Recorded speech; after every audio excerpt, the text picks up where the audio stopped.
नमस्कार, मैं हूँ शिखा सुनील और आज आपको श्री हरिशंकर परसाई जी की एक व्यंग रचना सुनाने जा रही हूँ, जिसका शीर्षक है समझौता। प्रायः हम भी जब सड़क पर निकलते हैं तो देखते हैं कि किसी न किसी चीज़ की आपस में टक्कर हो जाती है, चाहे वो साइकिल रिक्शे के बीच में हो, स्कूटी के बीच में हो या और किसी वाहन के बीच में।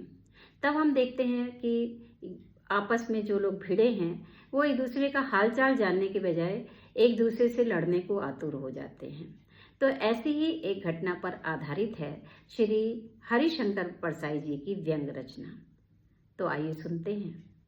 अगर दो साइकिल सवार सड़क पर एक दूसरे से टकराकर गिर पड़े तो उनके लिए ये लाजमी हो जाता है कि वे उठकर सबसे पहले लड़ें, फिर धूल झाड़ें। ये पद्धति इतनी मान्यता प्राप्त कर चुकी है कि गिरकर न लड़ने वाला साइकिल सवार बुज़दिल कहलाता है, क्षमाशील संत नहीं। एक दिन दो साइकिलें बीच सड़क पर भिड़ गईं। उनके सवार जब उठे तो एक दूसरे को ललकारा, अंधा है क्या, दिखता भी नहीं। दूसरे ने जवाब दिया, साले गलत साइड से चलेगा और आंख दिखाएगा। पहले ने गाली का बदला उससे बड़ी गाली देकर चुकाया और बोला, जबान संभाल कर बोलना, अभी खोपड़ी फोड़ दूंगा। दूसरे ने सिर को और ऊंचा किया और जवाब दिया, अरे तू क्या खोपड़ी फोड़ेगा, मैं एक हाथ दूंगा तो कनपटा फूट जाएगा। और ये दोनों एक दूसरे का सिर फोड़ने वाले थे। इसी में उलझने वाले थे कि अचानक एक आदमी उन दोनों के बीच में आ गया और बोला, देखो भाई, पहले मेरी एक बात सुन लो। क्या बात सुन लो?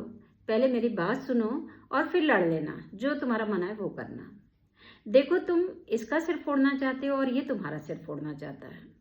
इसका मतलब ये हुआ कि तुम दोनों एक दूसरे का सिर फोड़ना चाहते हो, और यदि दोनों का सिर फूट गया तो तुम दोनों को परम संतोष प्राप्त हो जाएगा। तो ऐसा करो भैया, दोनों जाकर उस बिजली के खंभे से सिर फोड़ लो और लड़ाई बंद कर दो। बात कुछ ऐसी असर कर गई कि भीड़ हंसने लगी। जो वहाँ पर भीड़ तमाशा देखने के लिए खड़ी हुई थी वो हंसने लगी, और भीड़ तो हंस ही रही थी। ये जो दो बंधु थे जिनके साइकिल भिड़ी थी आपस में, वो भी हंसने लगे और उनका समझौता संपन्न हुआ। तो ये थी श्री हरिशंकर परसाई जी की व्यंग रचना समझौता। धन्यवाद।